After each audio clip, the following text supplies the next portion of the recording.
Apirilak 27, arratsaldeko 7etan Torrezabal kulturetxean Bapateko sormene gertatuko da.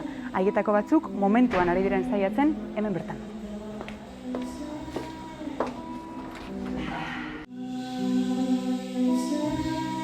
Zer da Bapateko sormene?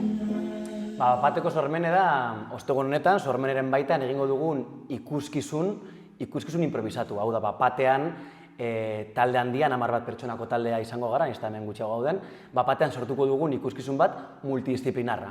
Disiplina ezberdinak elkartu gara, dantzariak, poetak, aktoreak, improvisatzaileak, musikariak, eta elkarrekin, zuzendari orkesta baten batutaren azpian, sortuko ditugu hainbat eszena improvisatu. Eta ze parametro landuko dituzue ikuskizun honetan? Zer dago zuzendariak eskatu aldu duenaren esku eta zer dago zuen interpretazio librearen esku? Zuzendariak ematen dizkigu 4 parametro dela.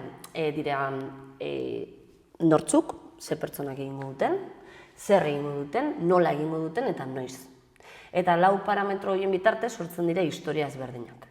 Orduan, zuzendariak egiten duena da, hor gauden artistak nolabait bideratu eta gero guk parametroien artean jolastu egiten dugu eta improvisatu egiten dugu. Orduan esan daiteke ikuskizun bakoitza desberdina izango da. Bai, guztiak oso ezberdinak dira.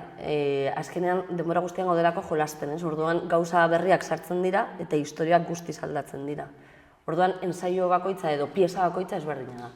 Eta entsegu bakoitzean erreferentzia izan daiteken elementuak erabiltzen dituzue? Bai, gertatzen dena da, hainbeste informazio ematen dela momentuan, askotan urtetzen da lehenengo pentsatu duzuna. Orduan ez duzu ateratzen hor utxan gordetzen joan zarena, baizik eta hor momentuan urtetan dena. Orduan esan dezakegu ez dakigula zer ikusiko dugun? Sorpresa. Sorpresa. Bai.